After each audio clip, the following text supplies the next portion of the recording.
This is the ISKCON temple in Bangladesh, the Krishna temple, desecrated with sacred Bhagavad Gita torched, Hindu deities burnt in mob violence. A policeman from Hindu community, lynched and brutalized, and even the face disfigured. A popular musician from the Hindu minority, Rahul Ananda's heritage home, completely charred.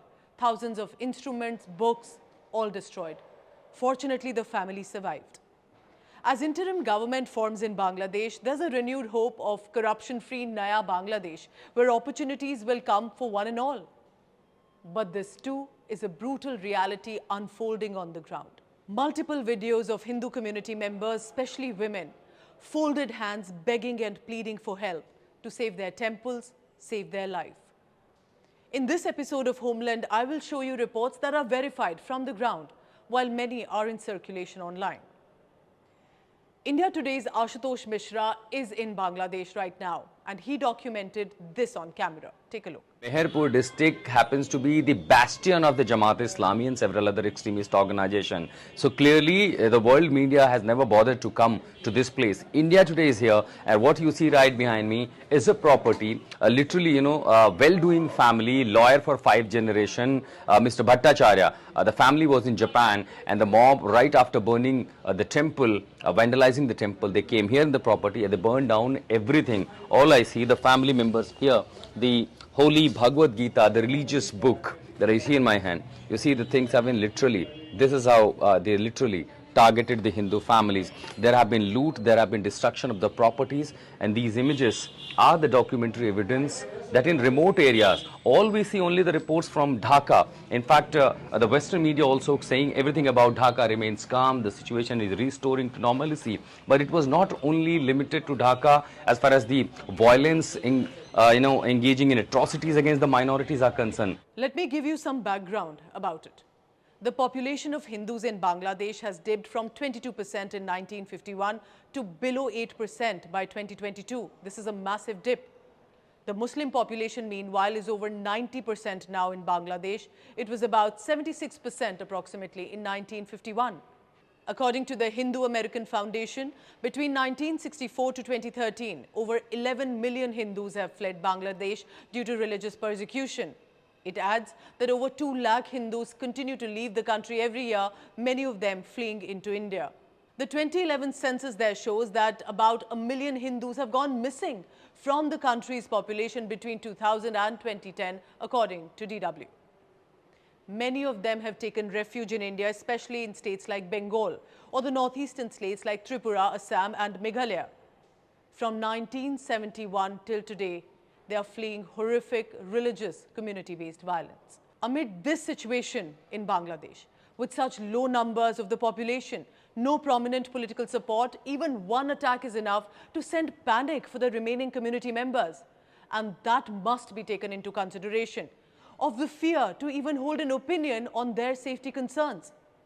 And despite all of this, some have the audacity to downplay and even deny that there are targeted attacks taking place. I'm not going to name and shame, but I'm sure you know that already. But here's what I'm going to ask really that you must also think about. Is it acceptable now to mob lynch a person because they have a differing political belief, and that to a belief with regard to a mainstream political party? Is it acceptable to celebrate the brutal mob murder of a policeman on duty?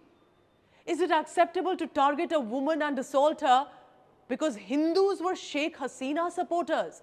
This is what some critics at least appear to be claiming. Supporters of the Prime Minister of a country, is that not common in any part of the world? And also, what political options did the Hindu community or other minorities have in Bangladesh? Support Khalida Zia, who has been soft on Muslim fundamentalists? Or support Jamaat-e-Islami, that is clearly a conservative and many would say an extremist outfit? So it's been mind-numbing for me to think that those who believe this remains a rational student movement against dictatorship and were protesting about even tragic death of student protesters and cops before Hasina's ouster are attempting to now say that the targeted murders and brutality on the streets unfolding after Hasina's departure is fair because, and please note, only Hindus have not been killed, sure. Communist leaders have been targeted by angry mob. Bangladeshi actor Shantu Khan and his father and producer-director Salim Khan were killed after being fatally attacked and assaulted by a mob in Chandpur during violent agitations.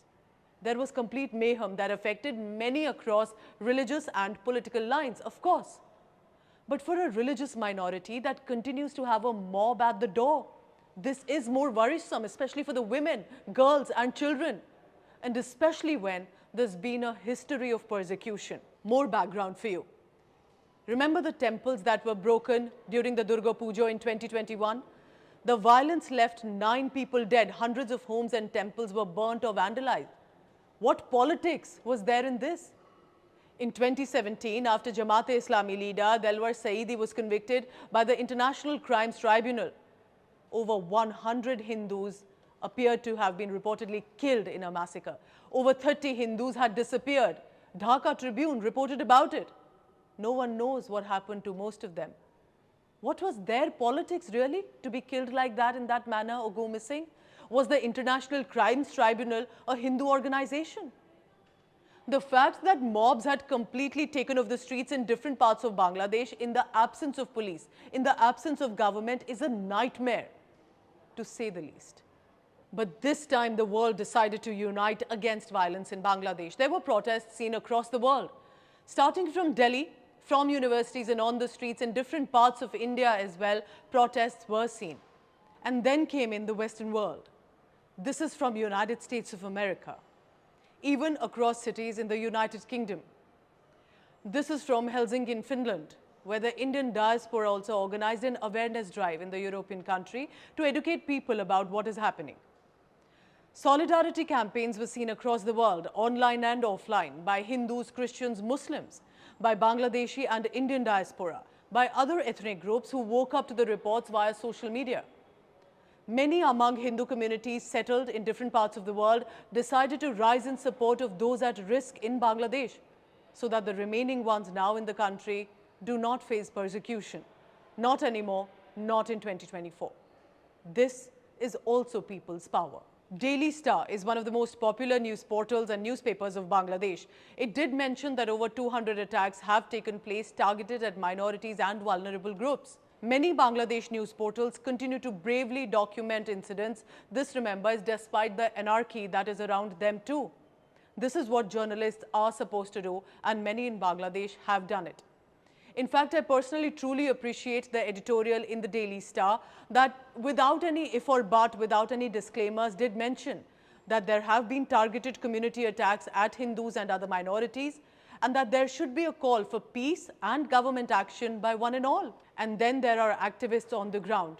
Remember, at a time like this, it's not easy to speak up. Nirmal Rosario, president of the Bangladesh Hindu Buddhist Christian Unity Council, has called for a thorough investigation into the recent attacks.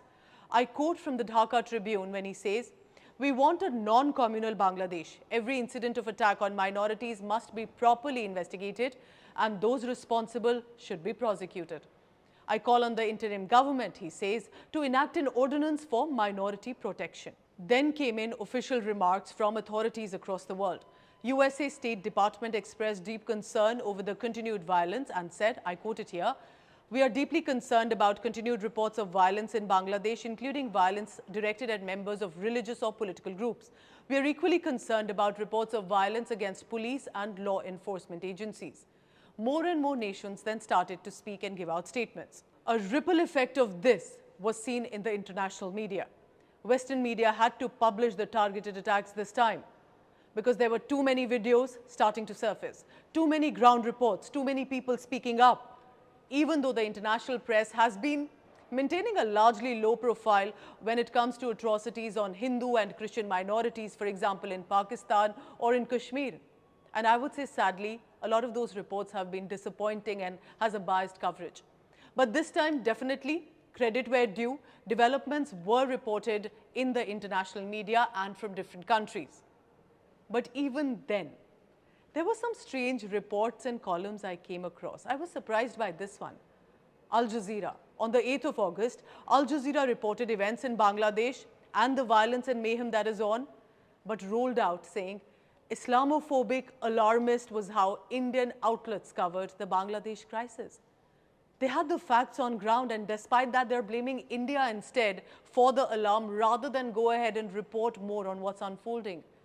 They appear to rule out extremism that is using this void in Bangladesh, in the society, and to attack the vulnerable. It also, in fact, went on to add this. Al Jazeera reached out to sources in some of these districts and discovered that the attacks on the Hindu household were not driven by religious identity, but by political affiliations.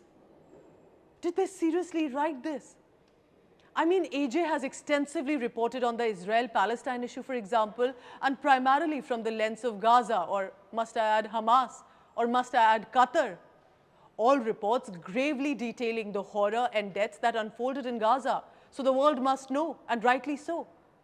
But for Bangladesh, let's not sound alarming, let's be very cautious. Everyone wants to lecture the Indian media to not sensationalize, not be biased. But the New York Times, an international newspaper, said in the headline, "Revenge attacks on the Hindus." When people started to ask, revenge for what? Eventually, they were forced to change to this, that Hindus in Bangladesh are facing attacks after Prime Minister's exit, basically removed the word revenge. Why could this simply not be said earlier in these terms? Because I'm still trying to wonder, revenge for what? For existing? And maybe for trying to have a political opinion as a minority? Eventually, the header was changed, but why was it used in the first place? Perhaps only the editor can tell us.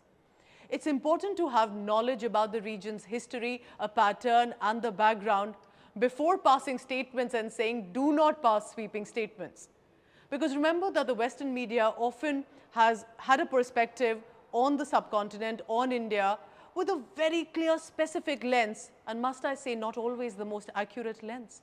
In some cases, there are enough facts on the ground, and we should report the facts without disclaimers and move on. The most significant development this time was how Hindu and other minorities decided to come out on the streets in Bangladesh and stand their ground. They are not Indians, they are not Americans, they are citizens of Bangladesh, and they've decided that they will now be staying there despite genocide that has been on since 1971. And they have decided to speak up that they will continue to be a part of their homeland, which is Bangladesh now. This is also people's power. But let's also remember the work being done by responsible, rational, secular Muslims in Bangladesh. They are the ones standing guard at the temples. They are the ones joining in protests in support of the Hindu and other minorities in Bangladesh, ensuring that they are protected against the mob. And as I conclude, I have to appreciate Mohammad Yunus, the head of the caretaker government. He acknowledged that there were targeted attacks on minorities have taken place. He also turned emotional. And he assured that all of this will stop. All of them will stand together for the new rise of a Bangladesh. This is a good start. Another recently appointed minister also said this to assure the minorities and say all Bangladeshis stand together. এটা প্রত্যেকটি নাগরিকের কর্তব্য তুলসী যে minority বা আমরা যাদেরকে minority বলি সংখ্যালঘু সম্প্রদায়ের গায়ে হাত যেন না পড়ে মেজরিটি যারা আছে যারা মেজরিটি রিলিজিয়ন এটা তাদের একান্ত পবিত্র কর্তব্য আপনারা যদি না করেন এই মসজিদে গিয়ে সারাক্ষণ নামাজ পড়েন এটাই হিসাব আপনাকেও দিতে হবে Because eventually there is a hope for peaceful and prosperous Bangladesh. That was the reason that a sitting Prime Minister was forced to leave and Prime Minister's residence was taken over. And if this is a people's movement, then all people here are stakeholders. I hope the new government can ensure peace for one and all. Thank you for watching.